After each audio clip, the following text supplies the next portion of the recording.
Assalamualaikum warahmatullahi wabarakatuh. Kembali lagi di channel RRI TV dalam acara Tahun Sana, acara yang informatif, edukatif, dan menghibur. Apa kabar sanak semuanya? Semoga sehat-sehat saja, dan yang sakit semoga diberi kesembuhan oleh Allah Subhanahu wa Ta'ala. Amin amin ya rabbal alamin. Oke, kali ini kita akan membahas kenapa di Minang tidak boleh nikah sesuku, atau diartikan dalam bahasa Indonesia nikah satu marga. Supaya tidak penasaran, mari kita tonton video berikut ini sampai habis. Sebelum itu, sanak yang belum subscribe lah dulu ya, biar sanak dapat update video terbaru dari channel ini, dan like, komen, share sebanyak-banyaknya biar orang lain tahu tentang channel ini, dan dibagikan video ini ke keluarga sanak, ke teman sahabat sanak, biar tahu juga tentang video ini. Oke, kita langsung aja bahas topik ini. Kenapa dilarang? Karena masyarakat Minangkabau memiliki budaya matrilineal, di mana garis keturunan yang dianut merupakan garis keturunan ibu, sehingga seorang anak sangat dekat kekerabatannya dengan keturunan ibu. Hal ini menyebabkan adanya budaya larangan kawin sesuku, yaitu mengawini saudara dari keturunan ibu. Sebab dilarangnya kawin sesuku adalah akibat sumpah para datuk atau penghulu terdahulu untuk tidak menikah dan menikahi orang yang berasal dari suku yang sama. Sumpah itu terjadi ketika suku masih berjumlah 22 di Pariangan, Padang Panjang sampai Nagari 5 kaum. Saat itu kita di persukuan belum nenek, hanya sebatas Nagari. Ketika suku 22 sudah berdiri, datuk atau penghulu sudah dikasih, ditelungkupkan tangan di atas Al-Quran. Para datuk itu bersumpah, mulai hari ini kita yang di bawah penghulu yang sama tidak boleh mengambil, menikah, kawin mengawini.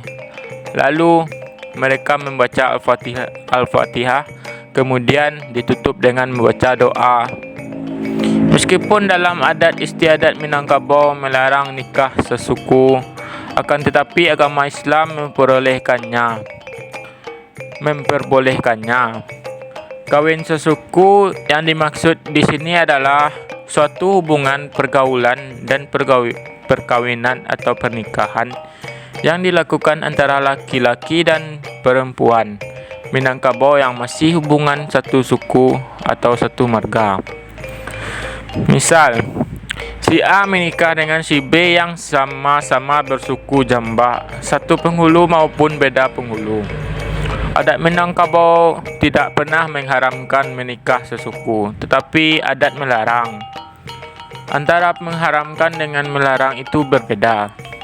Menikah sesuku itu hukumnya halal, tetapi orang Minang tidak mengajarkannya karena beberapa hal yang dan pertimbangan. Tentunya tidak sembarangan para tokoh ataupun ulama Minangkabau membuat peraturan ini. Pastilah sudah mempertimbangkan sisi baik dan buruknya dan tidak melanggar perintah agama.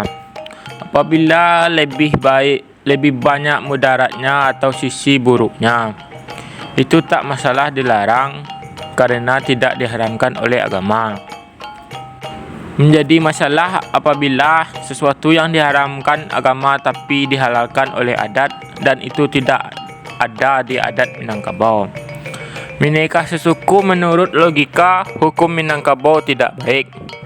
Sanksinya jika dilanggar adalah sanksi moral, dikuncilkan dari pergaulan, bukan saja pribadi orang yang mengajarkannya, tapi keluarga besar pun mendapatkan sanksinya, membuat aib karena perangai kita. Selain itu juga beredar mitos di Minangkabau yang sudah diyakini turun-temurun bahwa nikah sesuku akan membawa petaka dalam rumah tangga nantinya. Inilah alasan mengapa masyarakat Minangkabau melarang keras pernikahan sesuku. Mempersempit pergaulan orang yang sesuku adalah orang-orang yang sedarah, mempunyai garis keturunan yang sama yang telah ditetapkan oleh para tokoh dan ulama Minangkabau yang terkenal dengan kejeniusannya. Ibaratnya cando surang semah laki-laki nan idui atau cando surang semah padusi nan kambang. Diartikan dalam bahasa Indonesia, menciptakan keturunan yang tidak berkualitas. Ilmu kedokteran mengatakan keturunan yang berkualitas apabila si keturunan dihasilkan dari orang tua yang tidak mempunyai hubungan darah sama sekali. Adapun keturunan yang terlahir akibat hubungan darah yang sama akan mengalami kecacatan fisik dan keterbelakangan mental atau akibat genetika. Mengganggu psikologis anak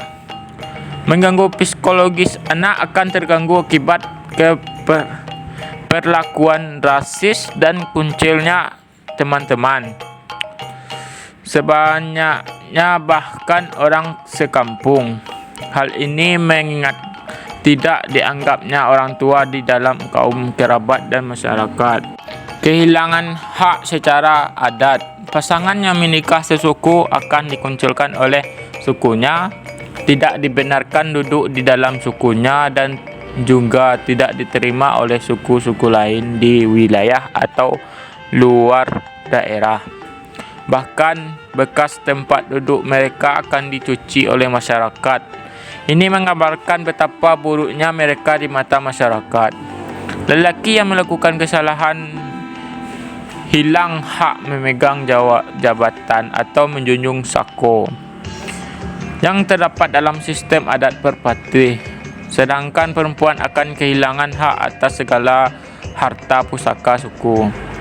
Pasangan terlibat diperbilangkan sebagai laksana buah belulu, tercampak ke laut tidak dimakan ikan, tercampak ke darat tidak dimakan ayam. Membawa kerugian materi. Sebagai pelaku melanggar adat pernikahan sesuku perlu melakukan syarat-syarat yang ditetapkan dalam majelis yang diawasi oleh datuk lembaga atau ketua suku. Suku berkenan menerimanya dan bergabung ke dalam ikatan keluarga dan suku. Adapun pasangan ini harus menyediakan 50 gantang beras dan mengadakan seekor kerbau atau lembu untuk majelis kenduri. Menjemput ketua-ketua adat dan penuh istiadat ke majelis kenduri. Mengakui kesalahan dan meminta maaf kepada orang ramai pelaku kesalahan adat semua anggota suku yang hadir untuk meminta maaf. Berikut ada beberapa sanksi yang akan didapatkan kepada pasangan yang menikahi sesama suku, yakni hidupnya akan memiliki banyak masalah. 2. Ya, hidupnya akan melarat. 3. Disisihkan di kampungnya. 4. Merusak nama baik kaumnya. 5. Tidak akan tentram keluarganya. 6. Di saat dia meninggal tidak ada pecah adat. 7. Tidak ada bendera hitam. 8. Menyembelih seekor sapi putih. Hal itu tidak hanya berdampak bagi yang melakukan saja, tetapi akan berdampak kepada keluarga dan kaumnya. Sukunya tidak akan berkembang, nenek mamaknya akan mendapat malu, dan jika ada acara adat, dia tidak akan diperbolehkan untuk ikut di dalamnya. Padahal Minangkabau telah dijelaskan aneka ragam perkawinan yang dianjurkan dan dilarang. Perkawinan yang ideal ialah perkawinan antara keluarga dekat, seperti perkawinan antara anak dan kemenakan. Perkawinan lazim disebut sebagai pulang ke mamak atau pulang ke bako. Pulang ke mamak berarti mengawini anak mamak. Sedangkan pulang ke bako ialah mengawini kemenakan ayah. Perkawinan dengan orang luar kurang disukai, meskipun tidak dilarang. Dengan kata lain, perkawinan ideal bagi masyarakat Minangkabau ialah perkawinan antara awak sama awak. Maksudnya kita sama kita. Masyarakat Minangkabau sangat terkenal dengan adatnya yang kuat, karena adat bagi masyarakat Minangkabau merupakan peraturan atau pegangan hidup sehari-hari. Setiap orang Minangkabau harus memegang teguh adat tersebut. Bila tidak, dia dianggap orang yang tidak beradat. Orang dikatakan demikian. Hal ini juga berlaku di dalam perkawinan. Semakin modernnya kehidupan, aturan itu tidak dipandang serius lagi masyarakat Minangkabau. Dan sudah banyak orang yang melanggar aturan tersebut. Tapi perkawinan sesuku sudah banyak terjadi pada saat zaman sekarang dengan alasan penghulunya berbeda walaupun sesuku. Nilai-nilai adat dan budaya semakin merosot, terutama pada kalangan remaja, baik itu laki-laki maupun perempuan. Bahkan lebih banyak yang mengindahkan budaya barat daripada budayanya sendiri. Maka akan hancur kebudayaan kita jika generasi muda sekarang tidak faham adat dan budaya. Bagaimana mereka akan melestarikan dan menjaganya jika mereka sendiri tidak memahaminya? Contohnya pada zaman sekarang yang melakukan kawin sesuku, padahal sudah dijelaskan sebab dan akibatnya. Tentu banyak hal yang mempengaruhi hilangnya tradisi tersebut dari masyarakat Minangkabau. Bahkan sudah sangat kecil peluang untuk mengembalikan aturan adat seperti dahulu. Faktor-faktor yang menyebabkan terjadinya perkawinan sesuku di zaman sekarang adalah karena kurangnya pemahaman masyarakat terhadap hukum adat, terutama remaja, yang disebabkan karena orang tua tidak memperkenalkan hukum adat yang berlaku di daerah tempat tinggal mereka. Masyarakat menilai kurang tegasnya sanksi yang dijalankan sehingga anak kemenakan seenaknya melanggar adat tersebut. Sebagian besar masyarakat mengatakan peran tokoh adat sangat dibutuhkan agar adat tidak dilanggar begitu saja oleh anak kemenakan. Harus ada tindakan oleh semua elemen adat agar masalah ini dijadikan masalah yang tidak usai-usai.